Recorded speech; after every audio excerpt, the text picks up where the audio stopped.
Focus. Cuando me dijeron cuál era la palabra clave, focus, digo, ¿qué es lo que queréis realmente que hagamos aquí? Dice, bueno, tienes que buscar algo en lo que focalicemos todos nuestros esfuerzos, nuestras energías, para conseguir enganchar a la sociedad. Algo que les interese.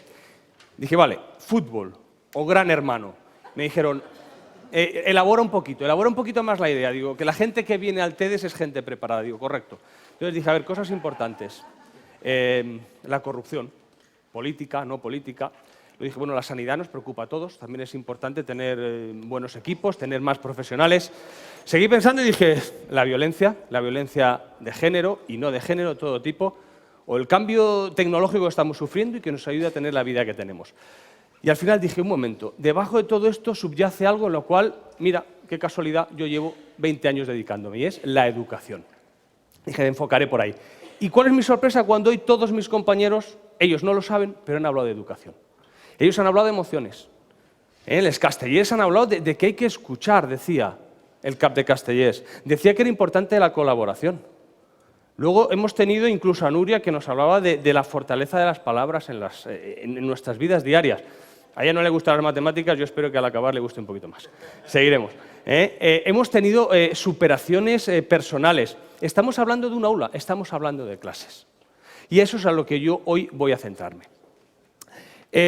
Realmente, si hacemos una pequeña visión de lo que ha ocurrido, no en los últimos años, en los últimos siglos, tuvimos un cambio muy brusco en la revolución industrial. Y necesitábamos formar a gente para esa época. Era gente donde hacían tareas muy laboriosas, muy repetitivas, y así se formaron las clases, en filas y en columnas. Y todos mirando ¿a quién? Al emisor, al profesor. Porque el profesor era la fuente de la sabiduría, era el oráculo del conocimiento. ¿Qué ocurría si el profesor no llegaba a clase? Ese día no se aprendía. No había más información. Eso hoy ha cambiado. La revolución tecnológica hace que la información no la tenga el profesor. Hoy está Google. Hoy el profesor puede ponerse enfermo sin ningún problema. La información ya la tenemos. ¿Significa eso que el profesor es prescindible? No. Por la cuenta que nos trae a los que nos dedicamos a ello, para empezar. No, no somos prescindibles, pero hemos cambiado el rol. Tenemos que coger nuevas estrategias. Tenemos que ser dinamizadores, motivadores. También mis compañeros han hablado de esto. Tenemos que ser capaces de crear equipos colaborativos. Somos los que hemos de dirigir la estrategia, pero ya no somos el protagonista de la educación. Hemos pasado ese peso al alumno, al que está en el aula. Claro, eso es muy difícil. Solo hay una manera de hacerlo, y es que sientas pasión, que ames lo que haces. Si no enseñas, si no educas desde la emoción, yo creo que hoy estamos perdidos. Todos tenemos hijos en edad escolar, y si no tenemos sobrinos, si no tenemos familiares. Es muy importante. No iba a contarlo, pero después de lo que he oído de las superaciones personales de muchos de los que han subido aquí, voy a contar una anécdota que me ocurrió hace muchos años. Era un alumno malo en matemáticas, como muchos. No le gustaban las matemáticas. Acabó el curso, sacó un notable en matemáticas, hizo su selectividad, sacó una gran nota en selectividad en matemáticas y se me acercó al finalizar el curso. Y me dijo, don Carlos, porque me llaman don Carlos, muchas gracias. Y le dije, no, hijo, no tienes que darme las gracias por nada. El esfuerzo, tu trabajo es lo que te ha dado tus resultados. Y él me dijo, no, eso ya lo sé, soy consciente que ha sido mi trabajo. Y yo me quedé un poquito parado. Dice, le doy las gracias porque usted me hizo creer que yo podía. Wow. Ahí me quedé yo un poco en shock. Dije, esto no había sido consciente, no sé cuándo lo hice. Y en ese momento fue un momento de euforia, es decir, he conseguido sacar de su zona de confort, como nos decían, a un alumno. Pero después de la euforia me llegó el pánico. Y dije, si he hecho no conscientemente esto, quizá he podido hacer no conscientemente lo contrario en otros muchos alumnos. He podido desmotivar a alguien con mis palabras, con mis actitudes, con cómo me dirijo a ellos. Desde entonces, cuido muy mucho qué y cómo me dirijo a mis alumnos. Creo que somos capaces, como ya se ha dicho aquí, de con nuestras actitudes cambiar las actitudes de nuestros alumnos. Y esa es una responsabilidad mayúscula la que tenemos los docentes, desde los que trabajan en primaria hasta los que están en la universidad, todos los docentes. Y si los docentes nos encontramos con algo que yo tengo que decirlo hoy aquí en este foro, que nos molesta, o al menos a mí me molesta profundamente, es cuando viene un niño de 10, de 11, de 12 añitos y dice, no, yo la sintaxis se me da fatal porque yo soy de ciencias. O al revés, Dice, uy, no me hable de ecuaciones, yo soy de letras. Niño, tú no eres de nada. Tú tienes 12 años. O al contrario, tú eres de todo. Tú te estás formando de una manera integral y todos los ámbitos de la educación son importantes. La historia, el latín, la bioquímica, la física, las matemáticas, todo es importante y nadie es de nada. Ni nosotros los adultos, y es algo que utilizamos, y a mí me gustaría que no volviéramos a hacer. ¿Significa eso que un ingeniero, un bioquímico, un matemático no puede disfrutar de la pintura de los impresionistas? ¿No puede disfrutar de las fábulas de Samaniego? ¿Le está vetado el conocimiento de las artes? No, somos personas completas. Y viceversa, cuidado, un licenciado en Derecho, un licenciado en Humanidades, no tiene derecho a descubrir por qué el arco iris es como es. ¿Por qué cuando nos enamoramos tenemos mariposas en el estómago? Pues sí, tenemos que ser conscientes que nadie somos de ciencias ni de letras, somos personas completas. Solamente seremos de ciencias o de letras cuando perdamos la curiosidad. Y eso es lo que no podemos permitir. Eso es lo que yo llamo el estado acelga. Existo, recibo luz e incluso hago la fotosíntesis. No es suficiente. Tenemos que mantener la curiosidad en nosotros mismos y también en nuestros alumnos. Es muy importante. Voy a poner el caso de, un premio Nobel, Isidor Isaac Rabi. Fue premio Nobel en física en 1944, una cosa muy rara. Él trabajaba con campos magnéticos, cómo reaccionaban los átomos. Bueno, una cosa muy rara, pero que hoy nos sirve para los diagnósticos de resonancia magnética nuclear. Y le preguntaban en una entrevista, ¿cuándo decidió usted ser científico? Dice, pues mucho antes de que yo era consciente. Porque mi madre, cuando venía a recogerme al colegio, al contrario que todos los padres y madres, reconoced que es lo que hacemos, no me preguntaba mi madre, ¿hoy qué has aprendido? No. Me decía, ¿hoy has hecho alguna pregunta interesante? Ese fue el momento en el que empezó a ser científico. Porque lo importante es la pregunta, no la respuesta. Lo importante es la duda y la curiosidad, no la certeza. Y diré más, yo creo que lo importante en la educación hoy es el camino y no el fin. Los profesores hoy somos una especie de esos caddies de los jugadores de golf que llevan los palos. Esos que llevan los palos no son protagonistas, pero saben mucho de estrategia, analizan el juego e incluso aconsejan y ayudan. Esa es la función del profesor hoy, el caddy, el que ayuda. Eso sí, necesitamos una formación, es evidente. Sin esa formación no podríamos avanzar. Con todo ello, en este cambio, claro, tenemos que salir. El cambio tecnológico nos lleva a pensar que dentro de 10 años, cuidado, 10 años, la mayoría de los empleos no sabemos cuáles van a ser. Luego, el contenido de las materias es importante, pero no solo el contenido es importante. Hay que crear en ellos actitudes de trabajo, de colaboración. Hay que crearles pasión, alegría por el aprendizaje. Pues eso se puede hacer en clase, eso se puede hacer en clase. Y desde el ámbito de las ciencias es todavía más fácil. Para mí es imperdonable que no utilicemos las potentísimas herramientas que tenemos los profesores para conseguir motivar al aprendizaje de los alumnos. A veces hacemos lo contrario, porque a veces, y esto lo vimos mucho los profesores, nos dicen, ¿para qué sirve? Esa pregunta la odiamos los profesores. ¿Para qué sirve esto? Albert Einstein decía que para el que pregunta para qué no se le puede explicar nada. Bueno, yo voy a ser un poquito más flexible, ¿vale? Permitidme cambiar la pregunta. No preguntéis para qué, preguntad por qué. Porque el por qué, primero, es más corto y segundo, es más enriquecedor. Si preguntamos un por qué, podremos explicar muchas cosas. Podremos sembrar la curiosidad y podremos avanzar en el conocimiento.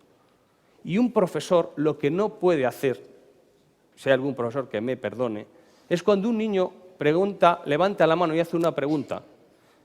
Y esa famosa frase del profesor que dice, eso no toca ahora, esto es el tema 3, ya llegaremos al 5. Pues no, las preguntas tocan exactamente cuando son formuladas. Y en ese momento tenemos que atenderlas, tenemos que valorarlas y tenemos que darle salidas a la curiosidad, si no estamos matando el aprendizaje. Y por Dios, ningún profesor haga eso. Si esa pregunta, pues mañana me haces un trabajo de 7 páginas. No, porque ese niño no volverá a preguntar nunca nada. Ese niño se alejará del conocimiento y estará callado, como estábamos en mi generación. En mi generación no era la época de la motivación, era la época del capón. Y en el capón estábamos en fila, estábamos callados, probablemente atentos, pero jamás conseguimos, al menos yo, tener motivación hacia el aprendizaje. Hoy en día, el profesor que no quiere hacer esto debe buscar otro trabajo. El profesor que no ame su trabajo y que no haga amar el aprendizaje a sus alumnos debería buscar otro trabajo. Se puede poner una paquetería, puede vender churros, puede hacer muchas cosas, pero está jugando con algo muy importante y es nuestros hijos, es nuestra sociedad, porque van a ser el futuro en breve. Por lo tanto, no podemos permitir y tenemos que exigir a todos los que nos dedicamos a la docencia que establezcamos esas pautas donde nuestros alumnos no vienen al colegio a sufrir. No es así. Y en el apartado de las ciencias, encima podemos sorprender, si es que lo tenemos chupado. ¿Qué hacen los magos? Primero sorprenden y luego te engañan. ¿Y por qué no podemos hacer algo parecido? Primero sorprendemos y luego te enseñamos.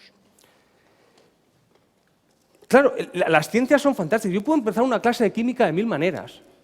La peor manera, ayer nos quedamos en la página 36. Mal inicio.